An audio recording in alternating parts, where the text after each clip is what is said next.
Shalom, shalom, queridos amigos. Bienvenidos un día más a Israel a Diario. Hoy es martes 29 de octubre, 27 del mes de Tishrei. Llevamos 389 días de guerra todavía, con 101 rehenes allí, en los túneles de la muerte de Hamás, en la Franja de Gaza.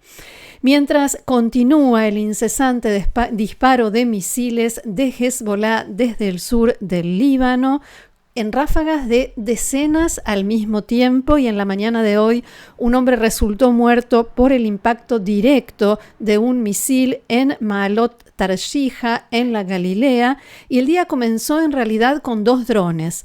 Un dron que lanzaron los hutíes desde Yemen y llegó hasta la ciudad de Ashkelon, en el sur de Israel, muy cerquita de aquí. Se escucharon las sirenas, se escucharon las explosiones y el dron estalló en un descampado cerca de la ciudad. No hubo víctimas ni heridos. Unos minutos después, los terroristas de Hezbollah lanzaron desde el Líbano un dron hacia la ciudad de Nahariya, en el norte de Israel. Este dron estalló en el aire sobre un puente para transeúntes que se encuentra en el cruce de entrada a la ciudad, uno de los lugares más concurridos, con la mayor cantidad de automóviles y sobre todo a la mañana temprano. Las esquirlas del dron se esparcieron por todas partes e impactaron en automóviles y en un vagón de un tren que estaba allí en la estación, que queda en la misma zona. No hubo víctimas. Y hemos llegado al número 1800, triste número, 1800 entre civiles y asesinados el 7 de octubre y en atentados posteriores, soldados y efectivos de las fuerzas de seguridad caídos. Son 1800 las víctimas. Anoche se dio a conocer la muerte del soldado Guy Yaakov Nezri, a quien estamos viendo. Guy falleció a causa de las heridas que había sufrido en combate hace 10 días en Jebalia, en el norte de la Franja de Gaza. Y nosotros, como cada día, vamos a ver qué nos dicen los diarios hoy, que están, ya les adelanto, llenos de comentarios, análisis y críticas de lo que fue la sesión de ayer en la Knesset, en el Parlamento, y todos los temas de seguridad relacionados con eso. Comencemos. Maariv abre su edición de hoy con una imagen del pleno de la Knesset en la tarde de ayer y el titular: La guerra volvió a la Knesset. Y que cada uno entienda lo que quiera, ¿no? Que guerra contra Hamás y Hezbollah o guerra entre las partes, lo que cada uno quiera interpretar. La bajada de Maariv indica que después de 3 meses de receso, los parlamentarios abrieron la sesión de invierno de la Knesset con la cuestión del enrolamiento al ejército como tema central. Los partidos ultraortodoxos, dice la bajada, dieron marcha atrás en su exigencia de la ley de enrolamiento, que ya es conocida y mencionada en todos los medios como ley de deserción, o sea, lo opuesto, y dieron marcha atrás a cambio de que la coalición del gobierno impulse una vía alternativa, pero en realidad alternativa a la ley, para que los jóvenes judíos ultraortodoxos que no irán al ejército tampoco pierdan los beneficios económicos que el Estado les da, especialmente los subsidios escolares. Y citan al jefe de la oposición parlamentaria, Yair Lapid, que les dijo a los miembros del gobierno: ustedes perdieron la vergüenza. Vamos a explicar.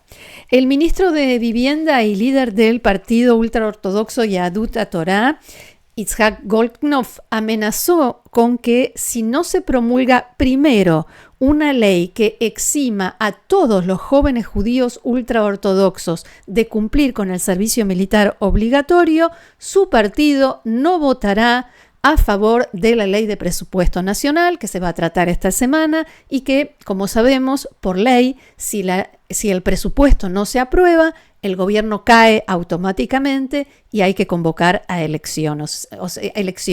O sea que la amenaza es muy seria. Durante toda la tarde se discutió y hubo toda una serie de especulaciones sobre si el partido Yahadut Torah iba a cumplir esta amenaza o no, mientras seguían llegando noticias de los combates en el norte y en el sur, los caídos, los funerales que hubo ayer de soldados caídos, muchos de ellos reservistas. Algunos de los reservistas llevan ya 200 y hasta 300 días combatiendo tanto en el norte como en el sur y, por supuesto, dejando atrás a sus familias, sus lugares de trabajo y arriesgando sus vidas a cada instante. Y según dicen los medios israelíes, toda esta presión, más el hecho de que entendieron que no iban a tener mayoría, no iban a conseguir mayoría para hacer aprobar esa ley, hizo que los partidos ultraortodoxos dieran marcha atrás de esta exigencia y Goldknopf cambió esta exigencia por otra. Está bien, dijo, que los jóvenes ultraortodoxos reciban la orden de enrolamiento, como todos los demás, cuando el Estado los convoca, pero que no les pase nada si no se presentan, que no pierdan los beneficios y subsidios económicos. Y a esto se le suma el hecho de que ya se está hablando de que en el presupuesto nacional el Ministerio de Finanzas contempla recortar subsidios a soldados del servicio regular y a reservistas. El tema no está cerrado, por supuesto. Habrá que ver si consiguen mayoría para aprobar esta segunda versión de la ley y en ese caso seguramente se van a presentar recursos ante la Corte Suprema de Justicia que deberá definir, con lo cual la saga continuará y nosotros seguiremos informando también sobre esto. Y desde que se inició el día ayer en el Parlamento, por todos lados se vieron protestas de familiares de los rehenes, estuvieron en los pasillos, en el comedor de la Knesset, en las sesiones de las diferentes comisiones, como vemos aquí, y algunos incluso fueron sacados por la fuerza. Y en cuanto a las negociaciones para un acuerdo de liberación, anoche se dio a conocer que el general de brigada en la reserva, Oren Setter, que formaba parte del equipo negociador israelí y tenía un rol importante y muy activo desde octubre del año pasado, renunció y ya no va a participar en las conversaciones.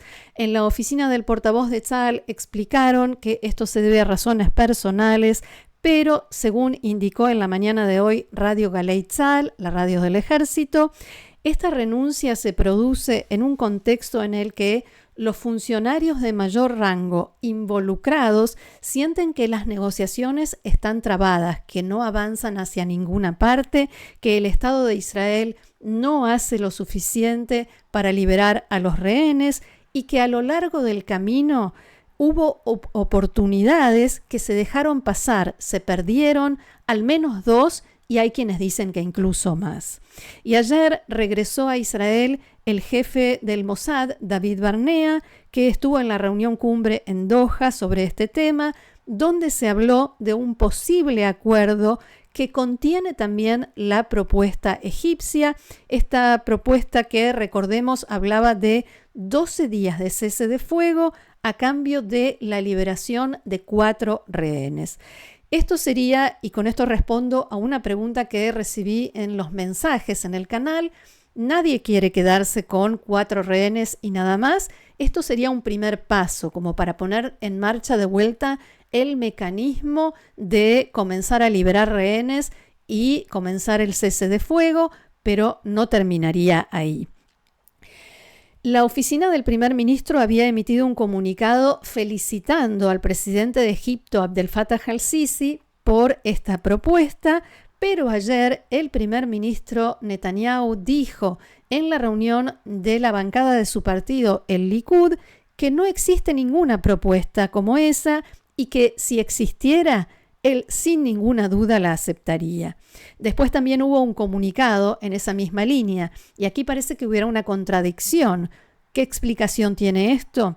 Según la radio del ejército, en la propuesta que trajo Ronen Bar, el jefe del servicio de seguridad, que fue quien viajó a Egipto y que la presentó ante los ministros, no hay garantías de que los 4 rehenes efectivamente vayan a ser liberados durante esos 12 días. Ahora, dicen, Israel está discutiendo este punto con los egipcios. De todas maneras, y como sucedió en todas las ocasiones anteriores, hay tantas versiones sobre qué se negocia, cuántos rehenes serían liberados, cuántos presos palestinos habría que liberar a cambio, en cuántos días de cese de fuego. Hay muchísimas versiones y es muy difícil saber qué se puede esperar. De todos modos, se estima que antes de las elecciones presidenciales norteamericanas, la semana próxima, no habrá ninguna novedad ni ningún avance y que todas las partes, cada una por sus razones, van a esperar a ver cuál será el resultado. Y mientras tanto, los rehenes siguen allí. Vamos ahora a Israel Hayom, que también abre su edición con la sesión de ayer de la Knesset, el tema del enrolamiento y las leyes que aprobó ayer el Parlamento israelí sobre UNRWA, la agencia de la ONU para los refugiados palestinos. Se sometieron a votación y se aprobaron por amplia mayoría 2 leyes, una que prohíbe a UNRWA operar en Israel, incluyendo Jerusalén Oriental, y la segunda que restringe las operaciones en la Franja de Gaza y la margen occidental de UNRWA y cualquier organismo vinculado a esta agencia. La nueva ley prohíbe a cualquier funcionario israelí establecer contacto con UNRWA y, por tanto, será imposible para la agencia seguir operando sin la coordinación con Israel, ya sea con respecto a permisos de entrada y toda una serie de temas.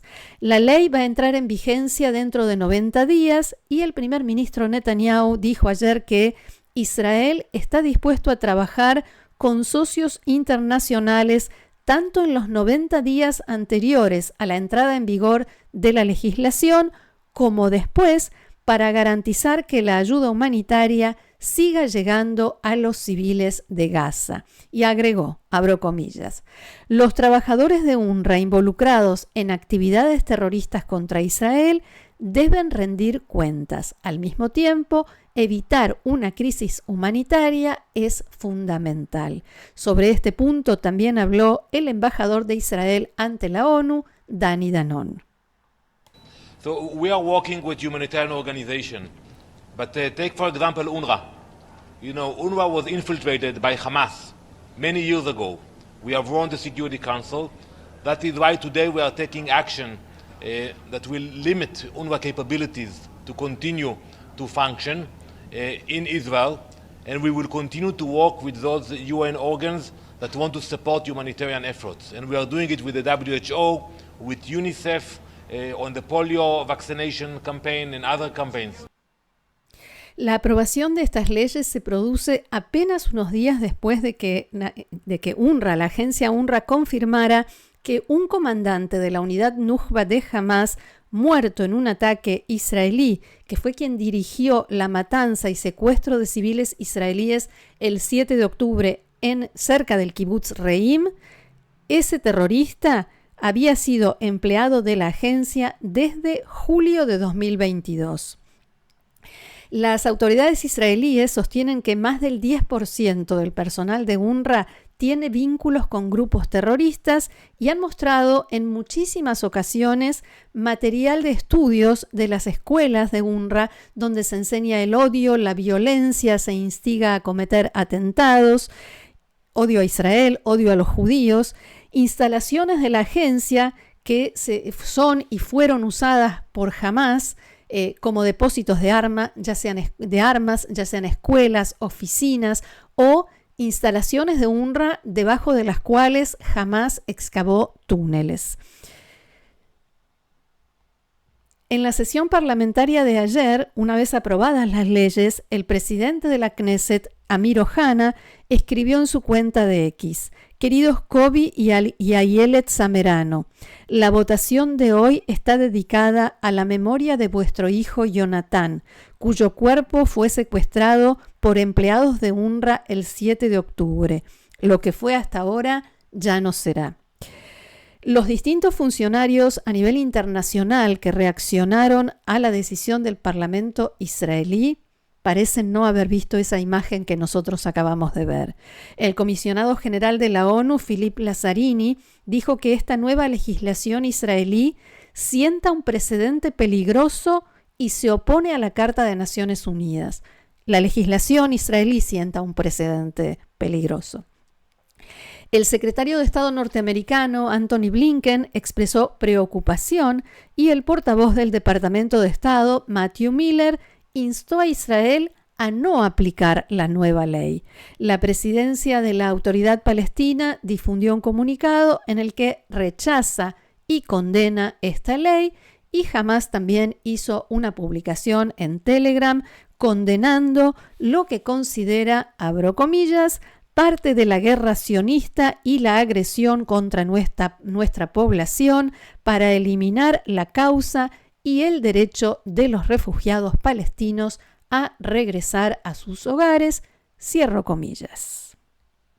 Seguimos adelante. Vuelvo a los diarios y en este caso a Yediot Aharonot, que titula Fuentes en Israel. Este es el acuerdo que se está delineando para finalizar la guerra en el norte. Según Yediot, se espera la llegada nuevamente del enviado de Estados Unidos, Amos Hochstein, y el diario detalla, como anuncia el titular, algunos datos sobre este eventual acuerdo.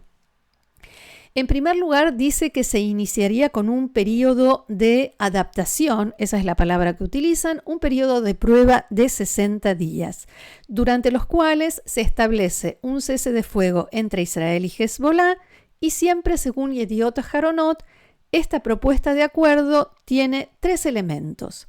Primero, cumplimiento de la resolución 1701, pero ampliada. Y recordemos, esta resolución es la que adoptó el Consejo de Seguridad para finalizar la Segunda Guerra del Líbano en 2006 y que indicaba que Hezbollah no puede tener presencia al sur del río Litani, en el sur del Líbano. Decía que uno de los elementos que contiene esta nueva propuesta es el cumplimiento de la resolución 1701, pero ampliada, de modo tal que no haya presencia de Hezbollah al sur del río Litani y que el ejército del Líbano se desplace allí, se encuentre allí con entre 5.000 a 10.000 soldados y además UNIFIL, la fuerza internacional, la fuerza de paz de la ONU, sea reforzada y parte de sus efectivos sean reemplazados por soldados franceses, británicos y alemanes. Israel ya está en conversaciones con estos países sobre este asunto. El segundo punto es el establecimiento de un sistema internacional para controlar y hacer cumplir el acuerdo. Y esta es una exigencia que el ejército israelí ha presentado como esencial, que haya algún mecanismo, alguna forma de hacer cumplir el acuerdo. Y según lo que dice Yediot Aharonot, Israel llegó a un acuerdo con Estados Unidos que dice que si Hezbollah viola el tratado y vuelve a construir o colocar infraestructura terrorista en esa zona de frontera, y si UNIFIL, la fuerza de paz, o el ejército del Líbano no actúan de inmediato, Israel podrá actuar por su cuenta y todo lo que sea necesario, todo el tiempo que sea necesario para erradicar la amenaza. El tercer elemento es impedir el rearme de Hezbollah, o sea, impedir la entrada de armas y de componentes de todo tipo de armamento por aire, mar y tierra. En este punto, Rusia manifestó su interés de ayudar a que se cumpla el acuerdo, dice el informe. Una fuente citada por Yediot dijo que Rusia tendrá un estatus especial en el cumplimiento del acuerdo y en los esfuerzos por impedir una nueva escalada. Siempre de acuerdo con este informe de Yediot, Israel está manteniendo contactos directos con Rusia sobre este tema y presiona para que Moscú se involucre y asuma este rol. ¿Y esto por qué? para reducir la dependencia israelí de la decisión de hasta qué punto Estados Unidos se involucra o no en Medio Oriente. En esto están trabajando autoridades israelíes y norteamericanas, el ministro de Asuntos Estratégicos israelí Ron Dermer, con el asesor de seguridad de la Casa Blanca Jake Sullivan y al mismo tiempo el ministro de Defensa Yoav Gallant, que está manteniendo diálogos sobre este tema con el mediador de la Casa Blanca, Amos Hochstein. Mientras tanto, Hezbollah anunció esta mañana que el vicejefe del grupo, Naim Qassem, será a partir de ahora el nuevo líder en lugar del eliminado Hassan Nasrallah. Hasta aquí nuestro encuentro de hoy. Muchísimas gracias por haberlo compartido con nosotros una vez más. Los invito, como siempre, como cada día, a seguirnos en el canal, a suscribirse y sobre todo a compartirlo. Gracias otra vez. Los espero mañana aquí en Israel a Diario. Que tengamos buenas noticias. Shalom.